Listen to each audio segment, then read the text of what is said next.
Hello everyone. आज का हमारा टॉपिक ऑफ डिस्कशन है डिसीजन ट्रीज और हम ये देखेंगे कि मशीन लर्निंग में डिसीजन ट्रीज कैसे हम लोग यूज करते हैं और डिसीजन ट्री लर्निंग के बारे में कुछ समझने की कोशिश करेंगे। So a decision tree is a supervised learning method for classification.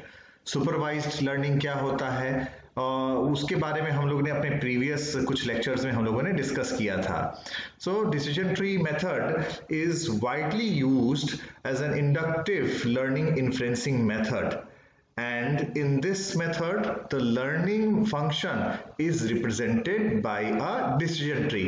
तो यहाँ पर जो learning function है उसको हम लोग एक तरीके से decision tree के रूप में हम लोग रिफर करने की पोर्ट्रे करने की कोशिश करते हैं। Algorithms of this variety create decision trees। तो decision tree learning के अंदर तमाम सारे algorithms हैं और इसका पर्पस ये है decision trees को क्रिएट करना। तो अलग अलग तरह के algorithms हैं जो अलग अलग तरह के क्लासिफिकेशन के रूप में decision tree को पोर्ट्रे करते हैं, जो हमें आसानी से विजुलाइज होने में हमें चीजों में मदद होती है। So that predict the result of an input vector based on decision rules। तो कुछ ना कुछ क्वाइट ऑब्वियस सी बात है, यहाँ पर जब क्लासिफिकेशन होगा तो कुछ रूल्स होंगे, कुछ फीचर्स के बेसिस पर कुछ डिसीजंस होंगे जिनके बेसिस पर हम लोग यहाँ पर क्लासिफिकेशन करते हैं। तो काफी हद तक हम लोग को मालूम है इफ देन रूल्स। तो इन टर्म्स ऑफ अगर प्रोग्रामिंग की बात करें तो decision tree is also represented as if then rules, you can say। So decision trees are useful because they are easy to visualize। तो एक डायग्रामेटिक प्रेजेंटेशन होता है, वो हमें दिखता है और उसको विजुलाइज करने में हमें ज्यादा आसानी होती है, समझने में ज्यादा आसान होता है। So you can visualize and understand the factors that lead to a particular result। तो कैसे हम लोग अलग अलग कंडीशंस को, if अगर ऐसा है तो क्या होगा, फिर कैसा है तो क्या होगा, इस तरह से एक विजुअलाइजेशन ट्री के फॉर्म में डायग्रामेटिकली हम लोग देख सकते हैं, इसको विजुअलाइज कर सकते हैं और ये हमें एक रिजल्ट में आसानी से आगे ले जाने में हमें मदद करता है। So a decision tree is a decision support tool that uses a tree-like graph or model of decisions and their possible consequences, including chance, event outcomes, resource costs and utility।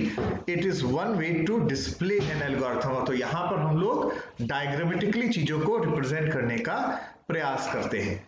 A decision tree is a tree whose internal nodes are tests। So यहाँ पर test हैं, certain input patterns के basis पर क्या decision लेना है और अंत में जो डिसीजन होगा, जो क्लासिफिकेशन होगा, जिस कैटेगरी में जाएगा वो हमें पता चलेगा लीफ नोड्स की मदद से। Okay, so a decision tree learning algorithm approximates a target concept using a tree representation where each internal node corresponds to an attribute and every terminal node corresponds to a class। There are two types of nodes। एक है internal nodes, दूसरे हैं terminal node। तो terminal node यानी हम leaf की जो बात कर रहे हैं उसके बेसिस पर it decides the class assigned, क्योंकि हम यहाँ पे क्लासिफिकेशन करने की कोशिश कर रहे हैं। Internal node basically certain conditions के basis पर it splits into different branches according to the different values the corresponding attributes can take। Okay, so वैसे तो डिसीजन ट्रीज हम लोग ने अलग अलग जगह पर अलग अलग तरीके से हम लोग को उसके बारे में थोड़ा बहुत तो आइडिया है ही। तो ये एक हमारे पास एग्जाम्पल है डिसीजन ट्री का। तो यहाँ अगर हम इस देखें तो यहाँ पर जो क्लासिफिकेशन इस डायग्राम में हुआ है उसको एक डिसीजन ट्री के रूप में आपके राइट साइड में यहाँ पर रिप्रेजेंट किया है। तो क्या मूड अच्छा है कि अच्छा नहीं है, जो पर्सन है वो is it sleepy, is it hungry, उसके बेसिस पर कंक्लूजन क्या निकल के आ रहा है लीफ में, नॉट प्रोडक्टिव और प्रोडक्टिव इन नेचर। और इसको अगर हम टैबुलर फॉर्म में देखें तो ये जो वेरियस कॉम्बिनेशंस हैं, sleepy, hungry, good mood, productivity का यस और नो के रूप में, ये आपको इस टेबल में यहाँ पर दिख रहे हैं। तो जो एकदम ये राइट कॉलम है, इस राइट कॉलम ये जो प्रोडक्टिव वाला पार्ट है, तो वेदर इट इज प्रोडक्टिव और नॉट प्रोडक्टिव, ये चीज हमें क्लियर हो रहा है, ये लीव्स का पार्ट हमारे हैं और बाकी सारे एक तरीके से इंटरनल नोड्स हैं जिसके बेसिस पर कुछ डिसीजंस हो रहा है कि किस तरफ हम लोग जाएंगे, यस और नो के बेसिस पर। So two types of model exist for decision trees। And what are those models? Classification trees, where the target variable is a discrete value and leaves represent class labels, and regression trees, where the target variable can take continuous values. तो हमारे पास अगर continuous values की बात हो रही है, so they are known as regression trees. Otherwise अगर वो discrete value की बात हो रही है, they are known as classification trees. You use a data set to train the tree, which then builds a model from the data. You can then use the tree for decision making with unseen data. Okay, by walking down the tree based on the current test vector until a leaf is encountered. तो जहां पर हम लोग leaf encounter करते हैं वहीं पर हम लोगों को एक पर्टिकुलर डिसीजन, फाइनल डिसीजन के रूप में हमें चीजें पता चलती हैं. डिसीजन ट्री के लिए हमारे पास वेरियस एल्गोरिथम्स हैं, जैसे ID3 एल्गोरिथम विच वर्क्स, जिसको कहते हैं iterative dichotomizer 3 algorithm. It works by splitting the data set into two separate data sets based on a single field in the vector.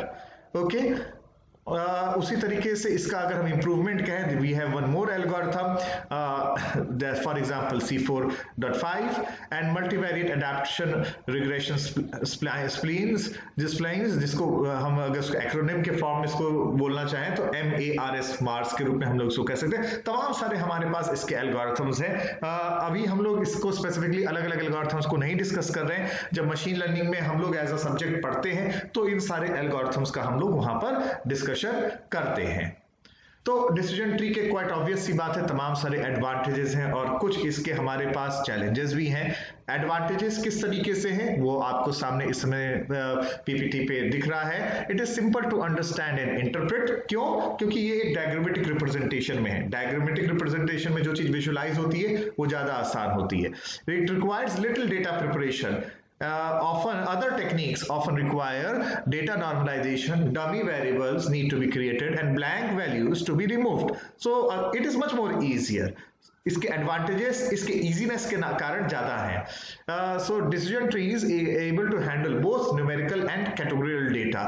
Other techniques are usually specialized in analyzing data sets that have only one type of variable, and this mechanism is also performs well with large data sets.